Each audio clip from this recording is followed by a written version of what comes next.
Dear friends, എല്ലാവർക്കും PSC പ്രസത്തിലേക്ക് സ്വാഗതം. അപ്പോൾ ഇന്ന് നമ്മൾ 6ാം ക്ലാസ്സിലെ SCERT ന്യൂ സിലബസ് പ്രകാരമുള്ള സോഷ്യൽ സയൻസിലെ രണ്ടാമത്തെ ചാപ്റ്ററാണ് പഠിക്കുന്നത്. ഈ രണ്ടാമത്തെ ചാപ്റ്ററിൻ്റെ ഫസ്റ്റ് പാർട്ട് നമ്മൾ അപ്ലോഡ് ചെയ്തിട്ടുണ്ട്. അത് കാണാത്തവർ അത് കണ്ടിട്ട് ഈ ക്ലാസ് വന്ന് കാണണേ.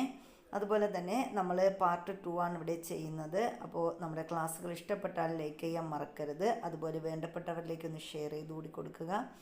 അതുപോലെ തന്നെ നമ്മൾ ക്ലാസ്സുകൾ എങ്ങനെ നിങ്ങൾക്ക് ഫീൽ ചെയ്തു, ക്ലാസ്സിൽ എന്താണ് നിങ്ങൾക്ക് കിട്ടിയത്, അപ്പോൾ അതിനെക്കുറിച്ചൊരു കമൻറ്റ് ബോക്സിലിടുക. അപ്പോൾ ഇന്ന് നമ്മൾ പഠിക്കുന്നത് റോമ സാമ്രാജ്യത്തെക്കുറിച്ചാണ്. അപ്പോൾ ഇവിടെ റോമ സാമ്രാജ്യത്തെക്കുറിച്ച് ഒരു കുട്ടി പറയുന്ന കാര്യമാണ് ആദ്യം തന്നിരിക്കുന്നത്. നമുക്കതെന്താണെന്ന് നോക്കാം. ഹായ് കൂട്ടുകാരെ, എൻ്റെ പേര് എലീന. എൻ്റെ നാടായ ഇറ്റലി റോമ സാമ്രാജ്യത്തിൻ്റെ ഭാഗമായിരുന്നു. പാശ്ചാത്യ നാഗരികതയുടെ ജന്മസ്ഥലമായാണ് റോമ നഗരം കണക്കാക്കപ്പെടുന്നത്. എല്ലാ പാതകളും റോമിലേക്ക് എന്ന പ്രയോഗം തന്നെ ഈ സാമ്രാജ്യത്തിൻ്റെ പ്രാധാന്യം സൂചിപ്പിക്കുന്നു. ആദ്യകാലത്ത് റോമിൽ രാജഭരണമായിരുന്നു നിലനിന്നിരുന്നത്. എന്നാൽ കാലക്രമത്തിൽ പ്രജാതൽപരർ അല്ലാത്ത ഭരണാധികാരികൾക്കെതിരെ കലാപങ്ങൾ ഉയർന്നു വരികയും BC 6ാം നൂറ്റാണ്ടിൽ രാജഭരണം അവസാനിക്കുകയും ചെയ്തു. തുടർന്ന് റിപ്പബ്ലിക് എന്ന പുതിയൊരു ഭരണ സംവിധാനം റോമിൽ നിലവിൽ വന്നു. പുരാതന റോമിൻ്റെ ചരിത്രത്തിലെ പ്രധാന വഴിത്തിരിവായിരുന്നു റിപ്പബ്ലിക്കിൻ്റെ ഉദയം. അപ്പോൾ ഇവിടെ നമ്മൾ വായിച്ചത് എന്താണ്, അതിനെക്കുറിച്ച് കുറച്ച് ക്വസ്റ്റ്യൻസ് ഒക്കെ ഇവിടെ ചോദിച്ചിട്ടുണ്ട്. പുരാതന റോമിനെക്കുറിച്ച് എലീന നൽകിയ വിവരണത്തിൽ നിന്നും ലഭിച്ച വിവരങ്ങൾ കുറിക്കാൻ പറഞ്ഞിട്ടുണ്ട്. അപ്പോൾ ഒന്നാമത് നമുക്ക് പറയാം, പാശ്ചാത്യ നാഗരികതയുടെ ജന്മസ്ഥലമായി റോമ നഗരം കണക്കാക്കപ്പെടുന്നു. അപ്പോൾ പാശ്ചാത്യ നാഗരികതയുടെ ജന്മസ്ഥലമായി കണക്കാക്കപ്പെടുന്ന രാജ്യമാണ് ഇത്, നമ്മുടെ നഗരമാണ് റോമ നഗരം. അപ്പോൾ ഇറ്റലിയുടെ ഭാഗമാണ് റോമ സാമ്രാജ്യം. ഇപ്പോൾ നമ്മുടെ ഇറ്റലിയുടെ ഭാഗമായിരുന്നു ഏത്, റോമ സാമ്രാജ്യം എന്ന് പറയുന്നത്, അല്ലെങ്കിൽ ഇറ്റലി റോമ സാമ്രാജ്യത്തിൻ്റെ ഭാഗമായിരുന്നു. എല്ലാ പാതകളും റോമിലേക്ക് എന്ന പ്രയോഗം ഈ സാമ്രാജ്യത്തിൻ്റെ പ്രാധാന്യം സൂചിപ്പിക്കുന്നു. ഇപ്പോൾ റോമ സാമ്രാജ്യത്തിൻ്റെ പ്രാധാന്യം എങ്ങനെ നമുക്ക് മനസ്സിലാക്കാം? അവിടെ എഴുതി പറയുന്നത് ആ ഒരു പ്രയോഗം എന്താണ്, റോമിനെക്കുറിച്ചുള്ള പ്രയോഗം, എല്ലാ പാതകളും റോമിലേക്ക്. ആദ്യകാലത്ത് റോമിൽ എന്തായിരുന്നു ഉണ്ടായിരുന്നത്, രാജഭരണമായിരുന്നു നിലനിന്നിരുന്നത്. പിന്നീട് എന്ത് ചെയ്തു, കാലക്രമത്തിൽ പ്രജാതൽപരരല്ലാത്ത ഭരണാധികാരികൾക്കെതിരെ കലാപങ്ങൾ ഉയർന്നു വരികയും BCE 6ാം നൂറ്റാണ്ടിൽ രാജഭരണം അവസാനിക്കുകയും ചെയ്തു. അപ്പോൾ പുതിയ ഭരണ സംവിധാനം എന്താണ്, റിപ്പബ്ലിക് എന്ന പേരിലാണ് റോമിൽ നിലവിൽ വന്നത്. അപ്പോൾ ഈ രാജഭരണമൊക്കെ അവസാനിപ്പിച്ചിട്ട് പുതിയൊരു ഭരണ സംവിധാനം നിലവിൽ വന്നു. ആ ഭരണ സംവിധാനം എന്ത് പേരിൽ അറിയപ്പെട്ടിരുന്നു, റിപ്പബ്ലിക് എന്ന പേരിലാണ് അറിയപ്പെട്ടിരുന്നത്. പുരാതന റോമിൻ്റെ ചരിത്രത്തിലെ പ്രധാന വഴിത്തിരിവാണ് എന്ത്, ഈ റിപ്പബ്ലിക്കിൻ്റെ ഉദയമെന്ന് പറയുന്നത്.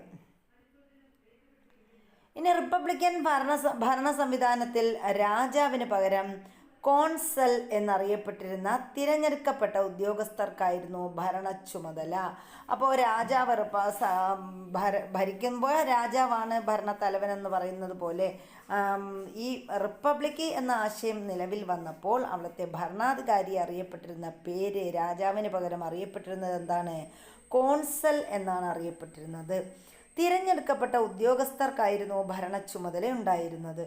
BCE 1ാം നൂറ്റാണ്ടിൽ റോമൻ റിപ്പബ്ലിക്കിൻ്റെ കോൺസൽ പദവി വഹിച്ചിരുന്ന ജൂലിയസ് സീസർ റിപ്പബ്ലിക്കൻ ഭരണരീതി അവസാനിപ്പിച്ച് ഏകാധിപതിയായി അധികാരം കൈയടക്കി.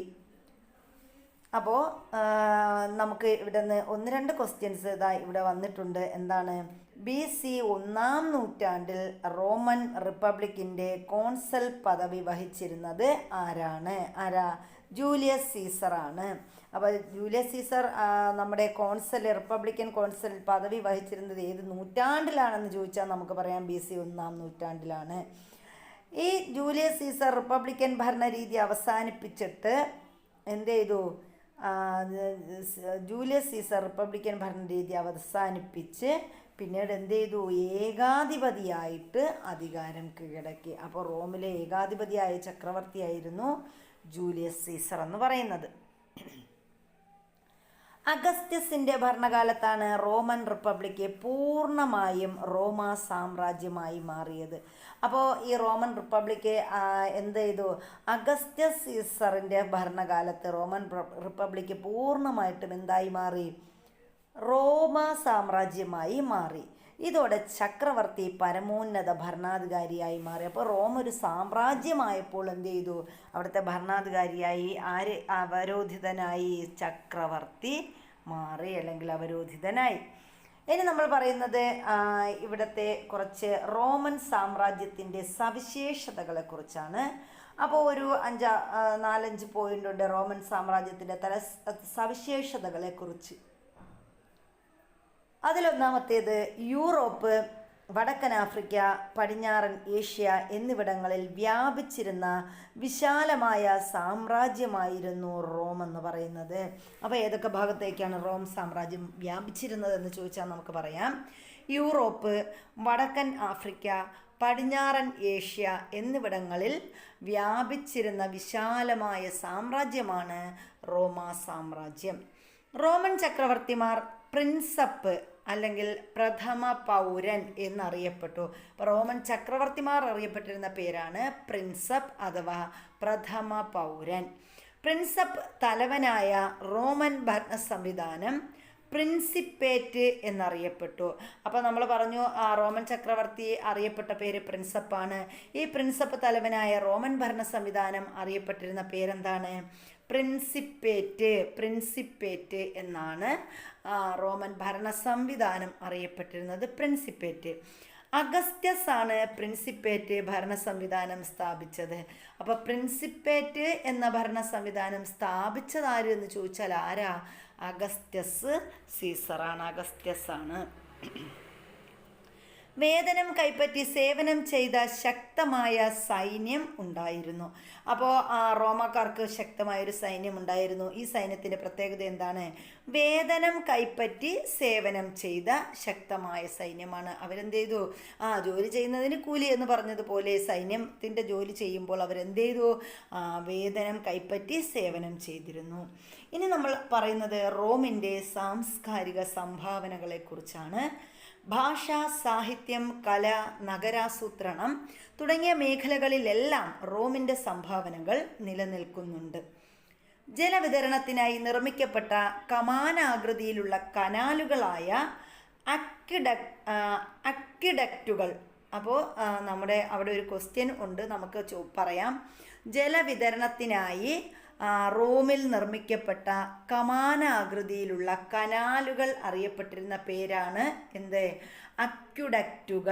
അക്വിഡക്റ്റുകളും വിശാലമായതും തുറന്ന വേദിയുമായ കൊളോസിയവും റോമൻ സാമ്രാജ്യത്തിൻ്റെ സാംസ്കാരിക സംഭാവനകളാണ്. അപ്പോൾ റോമാക്കാരുടെ സാംസ്കാരിക സംഭാവനകളിലാണ് ഒന്ന് കമാനാകൃതിയിലുള്ള കനാലുകളായ അക്വിഡക്റ്റുകൾ, രണ്ടാമത്തേത് എന്താണ്? വിശാലമായതും തുറന്ന വേദിയുമായ കൊളോസിയം. ഇത് രണ്ടും റോമൻ സാമ്രാജ്യത്തിൻ്റെ സംഭാവനയാണ്. അപ്പോൾ അക്വിഡക്റ്റുകളും കൊളോസിയവും കൊണ്ടുവന്നത് ആരാ? റോമാക്കാരാണ്. ഇനി ഈ പറയുന്ന ഇതാണ് എന്ത്? അക്വിഡക്റ്റുകൾ. അതായത് കനാലുകളിൽ ഉള്ള അക്വിഡക്റ്റുകളാണ് ഈ കാണുന്നത് അക്വിഡക്റ്റുകൾ. ഇനി നമ്മുടെ റോമിൻ്റെ കൊളോസിയമാണ് ഈ തുറന്ന വിശാലമായ കൊളോസിയം ഈ കാണുന്നത്. അപ്പോൾ റോമിൽ നിലനിന്ന വ്യത്യസ്ത ഭരണ സംവിധാനങ്ങളെക്കുറിച്ച് കുറിപ്പ് തയ്യാറാക്കാനൊക്കെ പറഞ്ഞിട്ടുണ്ട്. ഇനി അടുത്ത് നമ്മൾ നോക്കുന്നത് രാഷ്ട്ര രൂപീകരണം ഇന്ത്യയിലെ. അപ്പം നമ്മൾ ഓരോ രാജ്യത്തെ ഇറാനെക്കുറിച്ച് പറഞ്ഞു, റോമിനെക്കുറിച്ച് പറഞ്ഞു, അങ്ങനെ ഓരോ രാജ്യങ്ങളെക്കുറിച്ച് നമ്മൾ ഗ്രീക്കിനെക്കുറിച്ച് പറഞ്ഞു, അങ്ങനെ ഓരോ രാജ്യങ്ങളെക്കുറിച്ച് നമ്മൾ പറഞ്ഞു. ഇനി നമ്മൾ പറയുന്നത് ആരെക്കുറിച്ചാണ്? നമ്മുടെ സ്വന്തം ഇന്ത്യയെക്കുറിച്ച്. രാഷ്ട്ര രൂപീകരണം ഇന്ത്യയിൽ. സാംസ്കാരിക വിനിമയ പരിപാടിയിൽ ഇന്ത്യയെ പ്രതിനിധീകരിച്ച് പങ്കെടുത്തത് വിവാൻ ആയിരുന്നു. വിവാൻ്റെ വിവരണമാണ് അടുത്ത് നമ്മൾ പറയുന്നത്. അപ്പോൾ ഞാൻ വിവാൻ ഇന്ത്യയെ പ്രതിനിധീകരിച്ചാണ് ഈ പരിപാടിയിൽ പങ്കെടുക്കുന്നത്. സിന്ധു നദിയുടെയും പോഷക നദികളുടെയും തീരങ്ങളിൽ നിലനിന്നിരുന്ന ഹാരപ്പൻ സംസ്കാരത്തെക്കുറിച്ച് നിങ്ങൾ കേട്ടിട്ടുണ്ടല്ലോ. ഹാരപ്പൻ സംസ്കാരത്തിൻ്റെ തകർച്ചയ്ക്ക് ശേഷം ഏകദേശം 1500 BCEയോടെ ആര്യന്മാർ ഇന്ത്യൻ ഉപഭൂഖണ്ഡത്തിൻ്റെ തെക്ക് പടിഞ്ഞാറുള്ള സപ്തസിന്ധു പ്രദേശങ്ങളിൽ അധിവാസമുറപ്പിച്ചു. അക്കാലത്ത് രചിക്കപ്പെട്ട വേദങ്ങളിൽ നിന്നാണ് ഇവരെക്കുറിച്ച് നമുക്ക് വിവരങ്ങൾ ലഭിക്കുന്നത്. വേദങ്ങൾ രചിക്കപ്പെട്ട ഈ കാലഘട്ടം വേദകാലം എന്നറിയപ്പെടുന്നു. പിൽക്കാലത്ത് ആര്യന്മാർ സപ്തസിന്ധു പ്രദേശത്ത് നിന്ന് ഗംഗയുടെയും പോഷക നദികളുടെയും തീരങ്ങളിൽ എത്തിച്ചേർന്നു. ഇരുമ്പിൻ്റെ കണ്ടുപിടുത്തവും ഉപയോഗവും കൃഷിയുടെ വ്യാപനവും ഉൽപാദന വർധനവിനും കാരണമായി. മിച്ചോൽപാദനം കച്ചവട കേന്ദ്രങ്ങളുടെ വികാസത്തിന് വഴിതെളിച്ചു. ഈ കച്ചവട കേന്ദ്രങ്ങളാണ് പിന്നീട് നഗരങ്ങളായി മാറിയത്. ഈ നഗരങ്ങൾ കേന്ദ്രീകരിച്ച് ജനപദങ്ങൾ രൂപപ്പെട്ടു. അപ്പോൾ എന്താ നമ്മളിവിടെ പറഞ്ഞത്? വേറൊന്നുമല്ല, നമ്മൾ പറഞ്ഞത് ഇത്രയേ ഉള്ളൂ. ഇന്ത്യയെക്കുറിച്ചുള്ള വിവരണം. വിവാൻ നൽകിയ വിവരണത്തിൽ നിന്നും ഇന്ത്യയിലെ ജനപദങ്ങളുടെ വളർച്ചയെ സൂചിപ്പിക്കുന്ന ചരിത്ര വഴികൾ കണ്ടെത്തി ചുവടെ നൽകിയിരിക്കുന്ന വർക്ക് ഷീറ്റ് പൂർത്തിയാക്കാൻ പറഞ്ഞിട്ടുണ്ട്. അപ്പോൾ ഇവിടെ എന്തൊക്കെയാണ് തന്നിരിക്കുന്നത്? ഇവിടെ ഒരു വർക്ക് ഷീറ്റ് തന്നിട്ടുണ്ട്. അപ്പോൾ അതിലെന്തൊക്കെ പറഞ്ഞിരിക്കുന്നു? നമ്മുടെ ജനപദങ്ങളുടെ ഉയർച്ച, അതിനുള്ള കുറച്ച് കാര്യങ്ങളാണ് ഇവിടെ പറഞ്ഞത്. വേറൊന്നുമല്ല ഇവിടെ പറഞ്ഞത്. നമ്മുടെ ഇന്ത്യയെക്കുറിച്ച് പറഞ്ഞ കാര്യങ്ങൾ എന്താണ്? ഹാരപ്പൻ സംസ്കാരത്തിൻ്റെ തകർച്ചയ്ക്ക് ശേഷം 1500 BCയോടെ ആര്യന്മാർ എവിടെ എത്തി? ഇന്ത്യൻ ഉപഭൂഖണ്ഡത്തിൻ്റെ വടക്ക് പടിഞ്ഞാറുള്ള സപ്തസിന്ധു പ്രദേശങ്ങളിൽ അധിവാസമുറപ്പിച്ചു. ഏത് നൂറ്റാണ്ട്? പ്രത്യേകം ശ്രദ്ധിക്കുക. 1500 BCയോടെയാണ് ആര്യന്മാർ എവിടെ വന്നത്? ഇന്ത്യൻ ഉപഭൂഖണ്ഡത്തിൻ്റെ വടക്ക് പടിഞ്ഞാറുള്ള സപ്തസിന്ധു പ്രദേശങ്ങളിൽ എത്തിയത്. അക്കാലത്ത് രചിക്കപ്പെട്ട വേദങ്ങളിൽ നിന്നാണ് നമുക്ക് ഇവരെക്കുറിച്ച് വിവരങ്ങളൊക്കെ ലഭിക്കുന്നത്. വേദങ്ങൾ രചിച്ച കാലഘട്ടമായതുകൊണ്ട് തന്നെ ഈ കാലഘട്ടത്തെ എന്തെന്നറിയപ്പെട്ടു? വേദകാലം എന്ന് അറിയപ്പെട്ടു. പിൽക്കാലത്ത് ആര്യന്മാർ എങ്ങോട്ട് വന്നു? സപ്തസിന്ധു പ്രദേശത്ത് നിന്ന് ഗംഗയുടെയും പോഷക നദികളുടെയും തീരങ്ങളിൽ എത്തിച്ചേർന്നു. പിന്നെ ഇവർ എന്ത് കണ്ടുപിടിച്ചു? ഇരുമ്പിൻ്റെ കണ്ടുപിടുത്തം. ആര്യന്മാരാണ് ഇരുമ്പ് കണ്ടുപിടിച്ചത്. ഇരുമ്പിൻ്റെ കണ്ടുപിടുത്തവും ഉപയോഗവും കൃഷിയുടെ വ്യാപനത്തിനും ഉൽപാദന വർധനവിനും കാരണമായി. മിച്ചോൽപാദനം കച്ചവട കേന്ദ്രങ്ങളുടെ വികാസത്തിന് വഴിതെളിച്ചു. ഈ കച്ചവട കേന്ദ്രങ്ങളാണ് പിന്നീട് എന്ത് ചെയ്തത്? നഗരങ്ങളായിട്ട് രൂപം കൊണ്ടത്. അപ്പോൾ കൃഷി ചെയ്തപ്പോൾ എന്ത് ചെയ്തു? അപ്പോൾ നമുക്കിത് നോക്കാം. കൃഷി ചെയ്തപ്പോൾ ഇവിടെ കൃഷി ചെയ്തു. അത് കൃഷി ചെയ്താൽ എന്ത് ചെയ്തിട്ടും ഉൽപാദന വർധനവുണ്ടായി. ഉൽപാദന വർധനവിൻ്റെ ഭാഗമായിട്ട് എന്ത് ചെയ്തു? സാധനങ്ങളൊക്കെ വിറ്റഴിക്കാനുള്ള കേന്ദ്രങ്ങൾ ആവശ്യമായി വന്നു. പിന്നീട് ഇരുമ്പിൻ്റെ കണ്ടുപിടുത്തവും ഉപയോഗവും ഒക്കെ എന്ത് ചെയ്തു? വീണ്ടും ഉൽപാദന വർധനവ് വർദ്ധിപ്പിക്കുകയും അങ്ങനെ കച്ചവട കേന്ദ്രങ്ങൾ ഉണ്ടാവുകയും ഈ കച്ചവട കേന്ദ്രങ്ങൾ ജനപദങ്ങളായി മാറുകയും ഈ ജനപദങ്ങൾ പിന്നീട് മഹാജനപദങ്ങളായിട്ട് പരിണമിക്കുകയും ചെയ്തു. അങ്ങനെയാണ് നമ്മൾ ജനപദങ്ങളിൽ നിന്ന് മഹാജനപദങ്ങളിലേക്ക് എത്തിയത്. അപ്പോൾ അത് നമുക്ക് എന്താണെന്ന് നോക്കാം. ആദ്യം നമ്മൾ ജനപദങ്ങളെക്കുറിച്ച് ഇവിടെ ഒരു ബോക്സിൽ തന്നിട്ടുണ്ട്, അത് നോക്കിപ്പോകാം. ജനപദം എന്നാൽ ജനം അധിവസിച്ച സ്ഥലം എന്നാണ് അർത്ഥം. അപ്പോൾ ജനപദം എന്ന് പറഞ്ഞാൽ എന്താണ്? ജനം അധിവസിച്ച സ്ഥലം, അതാണ് ജനപദം. വിഭവങ്ങൾ ലഭ്യമായ ഇടങ്ങളിൽ കൃഷിയിടങ്ങളും താമസ മേഖലകളും രൂപപ്പെടുത്തിയ ജനങ്ങൾ അവിടെ സ്ഥിരമായി താമസിച്ചു. അപ്പോൾ എങ്ങനെയാണ്? കൃഷിയിടങ്ങളും താമസ മേഖലകളും രൂപപ്പെടുത്തിയ ജനങ്ങൾ എന്ത് ചെയ്തു? അവിടെ സ്ഥിരമായി താമസിച്ചു. ഇങ്ങനെയാണ് എന്ത് ചെയ്തത്? ജനപദങ്ങൾ രൂപപ്പെട്ടത്. 16 മഹാജനപദങ്ങളാണ് ഉണ്ടായിരുന്നത്. അപ്പോൾ ഇന്ത്യയിൽ എത്ര മഹാജനപദങ്ങൾ ഉണ്ടായിരുന്നു? 16 എണ്ണം ഉണ്ടായിരുന്നു. അവ ഏതൊക്കെയാണ്? കമ്പോജം, ഗാന്ധാരം, മഗധ, അംഗം, വജ്ജി, മല്ല, കാശി, വത്സ, കോസലം, ചേതി, പാഞ്ചാലം, അശ്മകം, അവന്തി, ശൂരസേന, കുരു, മത്സ്യ എന്നിവയായിരുന്നു 16 മഹാജനപദങ്ങൾ. അപ്പോൾ ഈ 16 ജനപദങ്ങളും നമ്മൾ ഓർത്ത് വയ്ക്കുക. ചിലപ്പോൾ ഇതിൽ ഉൾപ്പെടാത്തത് ഏതൊക്കെയെന്ന് ചോദിക്കാം. PSCയുടെ കാര്യമല്ലേ, അങ്ങനെയൊക്കെ ചോദിക്കാം. ജനപദങ്ങളിൽ നിന്ന് മഹാജനപദങ്ങളിലേക്ക്. പുരാതന ഇന്ത്യയിൽ രൂപം കൊണ്ട നഗരങ്ങൾ കേന്ദ്രീകരിച്ചാണ് ജനപദങ്ങൾ രൂപപ്പെട്ടത്. ഫലഭൂയിഷ്ഠമായ നദീതടങ്ങളും സമൃദ്ധമായ വനമേഖലകളും ചില ജനപദങ്ങളെ കൂടുതൽ ശക്തമാക്കി. സമീപ പ്രദേശത്തുള്ള ജനപദങ്ങളെ കീഴടക്കിയ പ്രബലമായ ജനപദങ്ങൾ മഹാജനപദങ്ങളായി പരിണമിച്ചു. അപ്പം മഹാജനപദങ്ങൾ രൂപം കൊണ്ടതെങ്ങനെയാണ്? സമീപ പ്രദേശത്തുള്ള ജനപദങ്ങളെ കീഴടക്കിയ പ്രബലമായ ജനപദങ്ങൾ എന്ത് ചെയ്തു? മഹാജനപദങ്ങളായി പരിണമിച്ചു. മഹാജനപദങ്ങളുടെ കാലം ഇന്ത്യയിലെ രണ്ടാം നഗരവൽക്കരണം എന്നാണ് അറിയപ്പെടുന്നത്. അപ്പം ഇന്ത്യയിൽ രണ്ടാം നഗരവൽക്കരണം എന്നറിയപ്പെട്ടിരുന്ന കാലം ഏതാണ്? മഹാജനപദങ്ങളുടെ കാലമാണ് ഇന്ത്യയിൽ രണ്ടാം നഗരവൽക്കരണം എന്നറിയപ്പെട്ടിരുന്ന കാലം. ഇനി മഗധ പ്രബല ശക്തിയാകുന്നു. BC 6-ാം നൂറ്റാണ്ടിൽ ഇന്ത്യയിൽ നിലനിന്നിരുന്ന 16 മഹാജനപദങ്ങളിൽ പ്രബല ശക്തിയായി മാറിയത് ആരായിരുന്നു? മഗധയായിരുന്നു. മഗധയാണ് ഈ 16 പേരിൽ മികച്ച ആള്. അപ്പോൾ ഇവിടെ ചിത്രമൊക്കെ തന്നിട്ടുണ്ട്. ഇതാണ് നമ്മുടെ മഗധയുടെ ആ ഒരു കേന്ദ്രം എന്ന് പറയുന്നത്. ഇതാണ് മഗധ. അപ്പോൾ മഹാജനപദങ്ങളിൽ പ്രബല ശക്തിയായിരുന്ന മഗധയാണ് നമ്മൾ കണ്ടത്. മഗധയുടെ സ്ഥാനം രേഖപ്പെടുത്തിയിരിക്കുന്നത് ശ്രദ്ധിക്കാനും പറഞ്ഞിട്ടുണ്ട്.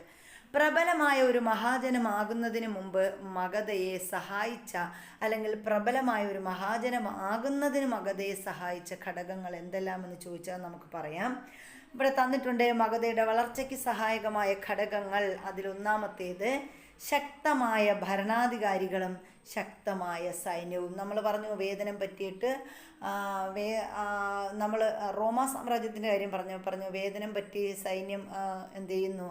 പരിചരിച്ചു പോകുന്ന സൈന്യമാണ് റോമിലുണ്ടായിരുന്നത്. അതുപോലെ ശക്തമായ ഭരണാധികാരികളും ശക്തമായ സൈന്യവും ആർക്കുണ്ടായിരുന്നു? മഗധയ്ക്കുണ്ടായിരുന്നു.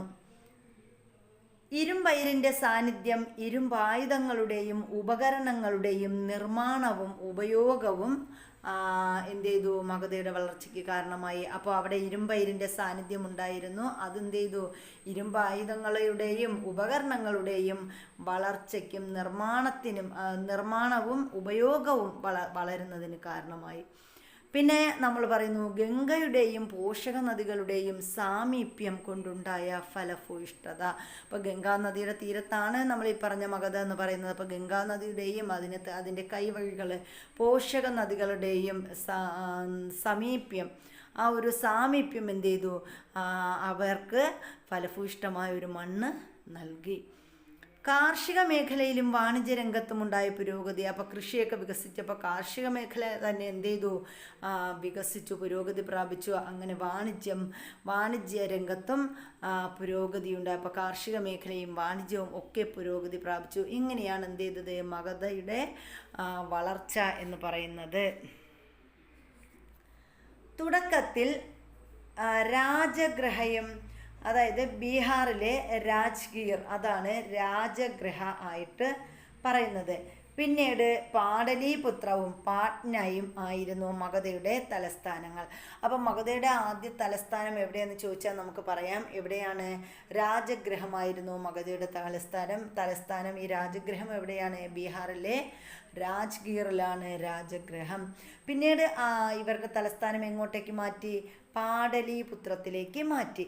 അപ്പോൾ പാട്ന, ഇപ്പോൾ അതറിയപ്പെടുന്ന പേരാണ് പാട്ന. മഗധയുടെ തലസ്ഥാനം ഈ രാജഗൃഹവും പാട്നയും പാടലീപുത്രവുമായിരുന്നു. ഇനി നമ്മൾ മഗധയിലെ പ്രധാന ഭരണാധികാരികളെ കുറിച്ചാണ് പറയുന്നത്. മഗധയിലെ പ്രധാന ഭരണാധികാരികളാണ് ബിംബിസാരൻ, അജാതശത്രു, മഹാപത്മനന്ദൻ, ധനനന്ദൻ മുതലായവർ. ആരൊക്കെയാണ്?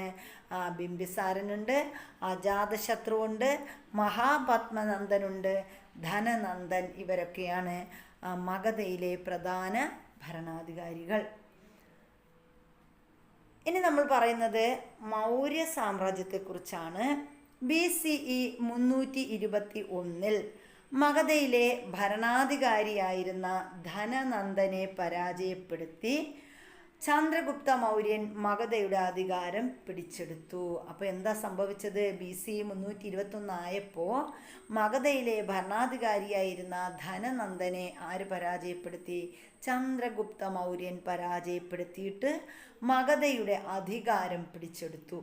മഗധയോടൊപ്പം സമീപ പ്രദേശങ്ങളും കൂട്ടിച്ചേർത്ത് മൗര്യ രാജ്യം സ്ഥാപിച്ചത് ആരാ? ചന്ദ്രഗുപ്ത മൗര്യനാണ്. അപ്പോൾ ഈ മഗധയോടൊപ്പം തന്നെ എന്ത് ചെയ്തു, സമീപത്തുള്ള പ്രദേശങ്ങളും ഒക്കെ എന്ത് ചെയ്തു, അദ്ദേഹം കൂട്ടിച്ചേർത്തു.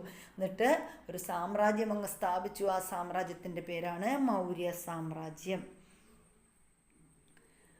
മഗധയെ വിശാലമായ മൗര്യ രാജ്യമാക്കി മാറ്റാനും മികച്ചൊരു ഭരണ സംവിധാനം രൂപപ്പെടുത്താനും ചന്ദ്രഗുപ്ത മൗര്യനെ സഹായിച്ചത് അദ്ദേഹത്തിൻ്റെ മന്ത്രിയായിരുന്ന കൗടില്യൻ അഥവാ ചാണക്യനാണ്. അപ്പോൾ ചന്ദ്രഗുപ്ത മൗര്യൻ്റെ മന്ത്രി ആര് എന്ന് ചോദിച്ചാൽ ആരാണ്? അതാണ് ചാണക്യൻ അല്ലെങ്കിൽ കൗടില്യൻ.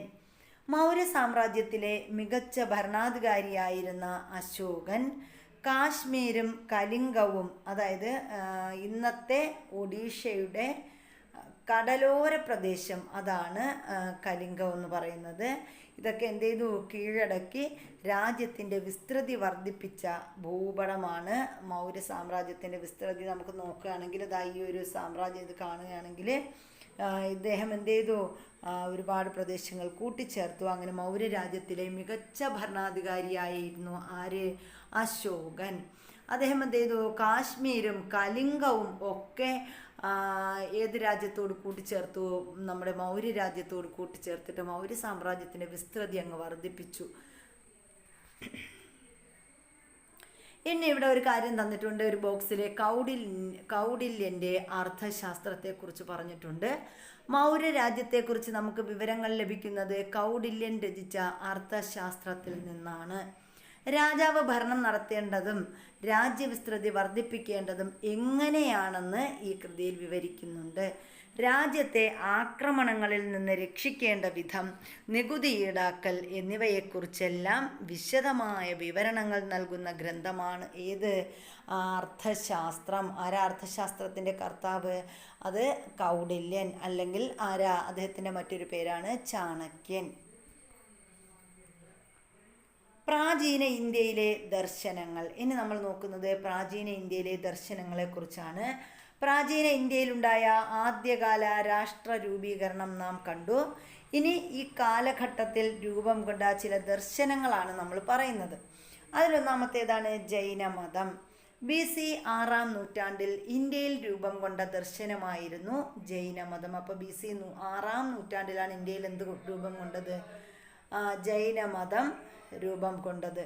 വർദ്ധമാന മഹാവീരനാണ് ജൈനമതം പ്രചരിപ്പിച്ചത്. അപ്പോൾ ജൈനമതം പ്രചരിപ്പിച്ചത് ആരാ? വർദ്ധമാന മഹാവീരനാണ്. ജൈനമതത്തിലെ 24-ാമത്തെ തീർത്ഥങ്കരനായിരുന്നു വർദ്ധമാന മഹാവീരൻ. അപ്പോൾ വർദ്ധമാന മഹാവീരനാണ് ജൈനമതം പ്രചരിപ്പിച്ചത്. അദ്ദേഹം ആരായിരുന്നു? ജൈനമതത്തിലെ 24-ാമത്തെ തീർത്ഥങ്കരനായിരുന്നു വർദ്ധമാന മഹാവീരൻ. ലൗകിക സുഖങ്ങളെ കീഴടക്കിയവൻ എന്ന അർത്ഥം വരുന്ന ജിനൻ എന്നും അദ്ദേഹം അറിയപ്പെട്ടു. അപ്പോൾ വർദ്ധമാന മഹാവീരൻ അറിയപ്പെട്ട മറ്റൊരു പേരാണ് ജിനൻ. ജിനൻ എന്ന് പറഞ്ഞാൽ എന്താണ്? ലൗകിക സുഖങ്ങളെ കീഴടക്കിയവൻ എന്നാണ് ജിനൻ എന്ന പദത്തിന് അർത്ഥം. ഇനി ഇവിടെ തീർത്ഥങ്കരന്മാരെ കുറിച്ച് തന്നിട്ടുണ്ട്. എന്താ പറഞ്ഞിരിക്കുന്നത്? സന്യാസത്തിലൂടെ ജ്ഞാനം നേടിയവർ എന്നാണ് തീർത്ഥങ്കരൻ എന്ന വാക്കിൻ്റെ അർത്ഥം. അപ്പോൾ തീർത്ഥങ്കരൻ എന്ന് പറഞ്ഞാൽ ആ വാക്കിൻ്റെ അർത്ഥം എന്താണ്? സന്യാസത്തിലൂടെ ജ്ഞാനം നേടിയവനാണ് തീർത്ഥങ്കരൻ. ജൈന മതവിശ്വാസ പ്രകാരം 24 തീർത്ഥങ്കരന്മാരുണ്ടായിരുന്നു. അപ്പോൾ ജൈനമതക്കാരുടെ വിശ്വാസം അനുസരിച്ച് 24 തീർത്ഥങ്കരന്മാരുണ്ടായിരുന്നു. അതിൽ 24-ാമത്തെ ആളാണ് ആര്? നമ്മുടെ മഹാവീരൻ എന്ന് പറയുന്നത്. ഇനി ജൈനമത ആശയങ്ങളെക്കുറിച്ച് ഇവിടെ പറഞ്ഞിട്ടുണ്ട്. എന്തൊക്കെയാണെന്ന് നോക്കാം. ജൈനമത ആശയങ്ങൾ. അപ്പോൾ അതിലൊന്നാമത്തേത് എന്താണ്? എല്ലാ വസ്തുക്കൾക്കും ജീവനുണ്ട്. അപ്പോൾ ജൈനന്മാർ പറയുന്നു എന്താണ്? എല്ലാ വസ്തുക്കൾക്കും ജീവനുണ്ട്. ജീവനുള്ള ഒന്നിനെയും ഉപദ്രവിക്കരുത്. അതായത് അഹിംസ അനുഷ്ഠിക്കണം. അപ്പോൾ ജീവനുള്ള ഒന്നിനെയും എന്ത് ചെയ്യരുത്? ഉപദ്രവിക്കരുത്. കളവ് പറയരുത്, മോഷ്ടിക്കരുത്. അപ്പോൾ ജൈനമതം പറയുന്നു കളവ് പറയരുത്, മോഷ്ടിക്കരുത്. ഇനി ശരിയായ വിശ്വാസം, ശരിയായ അറിവ്, ശരിയായ പ്രവൃത്തി ഇവ അനുഷ്ഠിക്കുക. ഈ 3 കാര്യങ്ങളും കൂടി ചേർത്ത് അറിയപ്പെടുന്ന പേരാണ് ത്രിരത്നങ്ങൾ. അപ്പോൾ ഏതൊക്കെയാണ് ത്രിരത്നങ്ങളെന്ന് ചോദിച്ചാൽ നമുക്ക് പറയാം ശരിയായ വിശ്വാസം, ശരിയായ അറിവ്, ശരിയായ പ്രവൃത്തി. ഇതാണ് ത്രിരത്നങ്ങൾ എന്നറിയപ്പെടുന്നത്. ഇനി നമ്മൾ പറയുന്നത് അടുത്ത ഒരു മതമാണ് ബുദ്ധമതം. പ്രാചീന ഇന്ത്യയിൽ രൂപം കൊണ്ട മറ്റൊരു പ്രധാന ദർശനമായിരുന്നു ബുദ്ധമതം. ഗൗതമ ബുദ്ധനാണ് ബുദ്ധമതം സ്ഥാപിച്ചത്. അപ്പോൾ ഗൗതമ ബുദ്ധനാണ് എന്ത് ചെയ്തത്? ബുദ്ധമതം സ്ഥാപിച്ചത്. സിദ്ധാർത്ഥൻ എന്നായിരുന്നു അദ്ദേഹത്തിൻ്റെ യഥാർത്ഥ പേര്. അപ്പോൾ ഗൗതമ ബുദ്ധൻ്റെ യഥാർത്ഥ പേരാണ് സിദ്ധാർത്ഥൻ. ബീഹാറിലെ ബോധ്ഗയയിൽ വച്ച് ജ്ഞാനോദയം നേടിയ അദ്ദേഹം ഗൗതമ ബുദ്ധൻ എന്നറിയപ്പെട്ടു. അപ്പോൾ സിദ്ധാർത്ഥന് ജ്ഞാനോദയം ലഭിച്ചത് എവിടെ വെച്ചിട്ടാണ്? ബീഹാറിലെ ബോധഗയയിൽ വെച്ചിട്ടാണ് അദ്ദേഹത്തിന് ജ്ഞാനോദയം ലഭിച്ചത്. അദ്ദേഹം അത് ജ്ഞാനോദയം നേടിയ ശേഷമാണ് അദ്ദേഹം എന്തറിയപ്പെട്ടത്? ഗൗതമ ബുദ്ധൻ എന്ന് അറിയപ്പെട്ടത്. ഇനി ബുദ്ധമത ആശയങ്ങൾ എന്തൊക്കെയാണ്? ഹിംസിക്കാതിരിക്കുക, കളവ് പറയാതിരിക്കുക, സത്യസന്ധത പുലർത്തുക, അന്യരുടെ സ്വത്ത് ആഗ്രഹിക്കാതിരിക്കുക. അപ്പോൾ എന്തൊക്കെയാണ് ബുദ്ധമത ആശയങ്ങൾ എന്ന് ചോദിച്ചാൽ നമുക്ക് പറയാം: ഹിംസിക്കാതിരിക്കുക, ഒന്നിനെയും കൊല്ലാതിരിക്കുക, കളവ് പറയാതിരിക്കുക, സത്യസന്ധത പുലർത്തുക, അന്യരുടെ സ്വത്ത് ആഗ്രഹിക്കാതിരിക്കുക. അപ്പോൾ ഇത്രയുമാണ് എന്ത് നമ്മുടെ ബുദ്ധമതത്തിലെ ആശയങ്ങളെന്ന് പറയുന്നത്.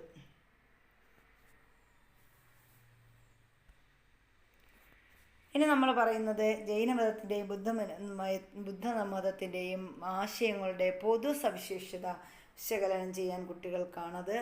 ഇനി അടുത്തൊരു ദർശനമാണ് ചാർവാക ദർശനം. ഇന്ത്യയിൽ നിലനിന്നിരുന്ന മറ്റൊരു ദർശനമായിരുന്നു ചാർവാക ദർശനം.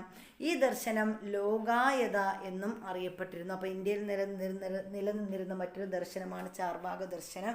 ചാർവാക ദർശനം അറിയപ്പെട്ടിരുന്ന മറ്റൊരു പേരെന്താണ്? ലോകായത എന്ന് അറിയപ്പെട്ടിരുന്ന ദർശനം ഏതെന്ന് ചോദിച്ചാൽ അത് ഏതാണ്? ചാർവാക ദർശനമാണ്. വിശ്വസിക്കുക എന്നതിനേക്കാൾ അനുഷ്ഠിക്കുക എന്ന തത്വത്തിനായിരുന്നു ചാർവാക ദർശനം പ്രാധാന്യം നൽകിയിരുന്നത്. അപ്പോൾ ചാർവാക ദർശനം പ്രാധാന്യം നൽകിയത് എന്തിനാണ്? വിശ്വസിക്കുക എന്നതിനേക്കാൾ എന്തിനാണ്? അനുഷ്ഠിക്കുക എന്നതിന് പ്രാധാന്യം നൽകിയ ദർശനം ഏതെന്ന് ചോദിക്കാം. അതേതാണ്? ചാർവാക ദർശനം. BC 6-ാം നൂറ്റാണ്ട് മുതൽ ലോകത്താകമാനം മനുഷ്യജീവിതത്തിൻ്റെ എല്ലാ മേഖലകളിലും നൂതനമായ കാഴ്ചപ്പാടുകൾ രൂപം കൊള്ളാൻ തുടങ്ങിയിരുന്നു. ഈ കാലഘട്ടത്തിൽ ലോകത്തിൻ്റെ വിവിധ ഭാഗങ്ങളിലുണ്ടായ രാഷ്ട്രീയ ദാർശനിക വികാസങ്ങളെക്കുറിച്ചാണ് നമ്മൾ ഈ പാഠഭാഗത്തിൽ ചർച്ച ചെയ്തത്. അപ്പോൾ 6-ാം നൂറ്റാണ്ടിലുണ്ടായ ഒരുപാട് മാറ്റങ്ങളെക്കുറിച്ച് നമ്മളിവിടെ പറഞ്ഞു. അതുപോലെ ഈ രാഷ്ട്ര രൂപീകരണം, ഭരണ സംവിധാനങ്ങൾ, സാംസ്കാരിക മുന്നേറ്റങ്ങൾ തുടങ്ങിയ മേഖലകളിലുണ്ടായ മാറ്റങ്ങൾ നാം പരിചയപ്പെട്ടു. അപ്പോൾ അതൊക്കെ പോരാഞ്ഞിട്ട് എന്തൊക്കെയാണ്? നമ്മുടെ രാഷ്ട്ര രൂപീകരണം എങ്ങനെയാണ്, ഭരണ സംവിധാനങ്ങളെക്കുറിച്ച്, സാംസ്കാരിക മുന്നേറ്റങ്ങളെക്കുറിച്ച് ഒക്കെ ഉള്ള മാറ്റങ്ങൾ നമ്മൾ പരിചയപ്പെട്ടു. രാഷ്ട്രത്തിൻ്റെയും ഭരണ സംവിധാനത്തിൻ്റെയും സവിശേഷതകളും പ്രത്യേകതകളും എന്തൊക്കെയാണെന്ന് തുടർന്നുള്ള പാഠങ്ങളിൽ പരിചയപ്പെടാം. അപ്പോൾ ഇവിടെ നമ്മൾ ഇത്രയാണ് ഈ ഒരു ചാപ്റ്ററിൽ പഠിക്കുന്നത്. ഇനി അടുത്ത ഒരു ചാപ്റ്ററിൽ നമുക്ക് ഈ ഒരു രാഷ്ട്രത്തെക്കുറിച്ചും അതിൻ്റെ സവിശേഷതകളെക്കുറിച്ചും ഭരണ സംവിധാനങ്ങളെക്കുറിച്ചും പ്രത്യേകതയെക്കുറിച്ചും ഒക്കെ വിശദമായിട്ട് പഠിക്കാനുണ്ട്. അപ്പോൾ ഇതാണ് നമ്മുടെ ഈ ഒരു 2ാമത്തെ ചാപ്റ്റർ. ഇനി കുറച്ച് തുടർ പ്രവർത്തനങ്ങൾ പറഞ്ഞിട്ടുണ്ട് കേട്ടോ. തുടർ പ്രവർത്തനങ്ങൾ മാത്രമേ അതിൽ പ്രധാനമായിട്ടുള്ളൂ. പിന്നെ വേറെ വലുതായിട്ടൊന്നും അതിലില്ല. അതിലെന്തൊക്കെയാണ് പറഞ്ഞിരിക്കുന്നതെന്ന് ജസ്റ്റ് നമുക്ക് നോക്കിപ്പോകാം. ലോക ഭൂപടത്തിൽ ഗ്രീസ്, ഇറ്റലി, ഇറാൻ, ഇന്ത്യ എന്നീ രാജ്യങ്ങൾ അടയാളപ്പെടുത്തി സാമൂഹ്യശാസ്ത്ര നിരീക്ഷണ പുസ്തകത്തിൽ ചേർക്കാൻ പറഞ്ഞിട്ടുണ്ട്. അതുപോലെ എന്താണ്, പുരാതന ലോകത്തെ രാഷ്ട്ര രൂപീകരണത്തെക്കുറിച്ച് കൂടുതൽ വിവരങ്ങൾ ശേഖരിച്ച് ഒരു പതിപ്പ് ഡിജിറ്റൽ ആൽബം തയ്യാറാക്കാൻ പറഞ്ഞിട്ടുണ്ട്. ഇതൊക്കെ കുട്ടികൾക്കാണ്. അതുപോലെ വർദ്ധമാന മഹാവീരനെയും ഗൗതമ ബുദ്ധനുമായി ബന്ധപ്പെട്ട കഥകൾ ശേഖരിച്ച് സാമൂഹ്യശാസ്ത്ര ക്ലബിൽ അവതരിപ്പിക്കാൻ പറഞ്ഞിട്ടുണ്ട്. പിന്നെയുള്ളത് അറ്റ്ലസ് നിരീക്ഷിച്ച് ആധുനിക ഇന്ത്യയിൽ രാജ്ഗീർ, പാറ്റ്ന ഇവയുടെ സ്ഥാനം കണ്ടെത്താൻ പറഞ്ഞിട്ടുണ്ട്. അപ്പോൾ ഇന്ത്യയുടെ ഭൂപടത്തിൽ ഇവ രേഖപ്പെടുത്തി സാമൂഹ്യശാസ്ത്ര നിരീക്ഷണ പുസ്തകത്തിൽ ചേർക്കാനും ഒക്കെ പറഞ്ഞിട്ടുണ്ട്. അപ്പോൾ ഇത്രയുമാണ് നമ്മുടെ ഈ ഒരു ചാപ്റ്റർ എന്ന് പറയുന്നത്. അപ്പോൾ ഞാൻ വീണ്ടും ഒന്നുകൂടി ഓർമ്മിപ്പിക്കുന്നു, നമ്മുടെ ക്ലാസ്സുകൾ ഇഷ്ടപ്പെട്ടിട്ടുണ്ടെങ്കിൽ ആരും ലൈക്ക് ചെയ്യാതെ പോകരുത്. അതുപോലെ തന്നെ നിങ്ങളുടെ കമൻറ്റുകൾ കമൻറ്റ് ബോക്സിൽ ഇടുക കൂടി ചെയ്യുക. ക്ലാസ് എന്തായാലും മോശമാണെങ്കിലും നല്ല അഭിപ്രായമാണെങ്കിലും എങ്ങനെ എന്തൊക്കെയാണെങ്കിലും ഇനി വേറെ എന്തെങ്കിലും അഭിപ്രായങ്ങൾ നിങ്ങൾക്കുണ്ടോ, ആ നോട്ടുകൾ നമ്മൾ വഴിയേ ഇതിൻ്റെ എല്ലാം നോട്ടുകൾ നമ്മൾ വഴിയേ തരുന്നതായിരിക്കും. അത് ഓരോ വീഡിയോസായിട്ട് എല്ലാ ചാപ്റ്ററിൻ്റെയും ഓരോരോ വീഡിയോസായിട്ട് നമ്മൾ നോട്ടുകളെല്ലാം അപ്ലോഡ് ചെയ്യുന്നതായിരിക്കും. അപ്പോൾ സിമ്പിളായിട്ടുള്ള നോട്ടുകൾ വളരെ എളുപ്പത്തിൽ പഠിച്ചു പോകാൻ പറ്റുന്ന രീതിയിലുള്ള നോട്ടുകളായിട്ടാണ് നമ്മൾ വരുന്നത്. അപ്പോൾ അതുവരെ നമ്മുടെ ചാനൽ സബ്സ്ക്രൈബ് ചെയ്യാതെ കാണുന്നവരാണെങ്കിൽ സബ്സ്ക്രൈബ് ചെയ്ത് കാണുക. അപ്പോൾ എല്ലാവർക്കും നല്ലൊരു ദിവസം ആശംസിക്കുന്നു. Thank you.